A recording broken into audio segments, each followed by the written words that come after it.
TV संस्कारिक कहानियाँ। आज की कहानी जीवन का रहस्य। एक शहर में रमेश नाम का व्यक्ति था। वह धन धान्य और समृद्धि से परिपूर्ण था। फिर भी उसके जीवन में शांति की कमी थी। वह शांति की खोज में जगह जगह भटकता रहता था। एक दिन भटकते भटकते वह जंगल में सो रहे साधु से मिला। सो रहे साधु को जगाना उसने उचित नहीं समझा और साधु के पास जाकर बैठ गया और साधु के जागने का इंतजार करने लगा। कुछ देर बाद साधु की आंखें खुली। साधु ने अपने बगल में बैठे रमेश को देखा और बोला, हे बालक, तुम यहाँ जंगल में अकेले क्या कर रहे हो? हे साधु महाराज, मेरे पास धन दौलत ऐसो आराम सब कुछ है, पर जीवन में शांति नहीं है। कृपा कर मुझे जीवन का रहस्य को बताइए जिससे मुझे शांति की प्राप्ति हो। ठीक है, तो सुनो बेटा, मैं तुम्हें एक कहानी सुनाता हूं। एक आदमी की 4 पत्नियां थी। वह अपनी चौथी पत्नी से बहुत प्यार करता था और उसकी खूब देखभाल करता व उसको सबसे श्रेष्ठ देता।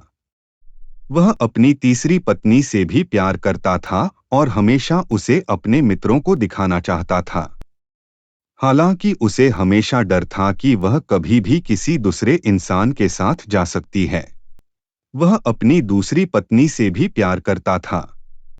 जब भी उसे कोई परेशानी आती तो वे अपनी दूसरे नंबर की पत्नी के पास जाता और वो उसकी समस्या सुलझा देती। वह अपनी पहली पत्नी से प्यार नहीं करता था, जबकि पत्नी उससे बहुत गहरा प्यार करती थी और उसकी खूब देखभाल करती। समय बीतता गया।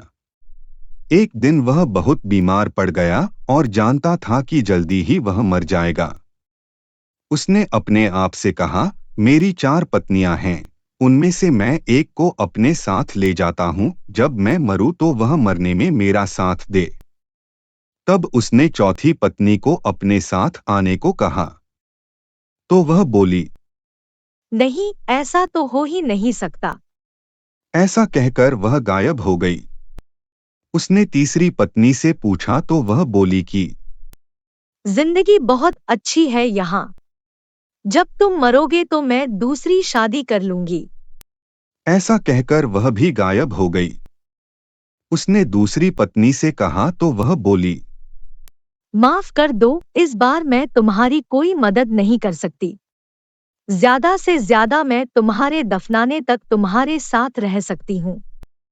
ऐसा कहकर वह भी गायब हो गई। अब तक उसका दिल बैठ सा गया और ठंडा पड़ गया। तब एक आवाज आई, मैं तुम्हारे साथ चलने को तैयार हूँ। तुम जहाँ जाओगे मैं तुम्हारे साथ चलूंगी। उस आदमी ने जब देखा तो वह उसकी पहली पत्नी थी। वह बहुत बीमार सी हो गई थी, खाने पीने के अभाव में। वह आदमी पश्चाताप के आंसू के साथ बोला, मुझे तुम्हारी अच्छी देखभाल करनी चाहिए थी और मैं कर सकता था। दरअसल हम सब की 4 पत्नियां हैं जीवन में। चौथी पत्नी हमारा शरीर है। हम चाहे जितना सजा ले संवार ले, पर जब हम मरेंगे तो यह हमारा साथ छोड़ देगा। तीसरी पत्नी है हमारी जमा पूंजी रुतबा। जब हम मरेंगे तो ये दूसरों के पास चले जाएंगे।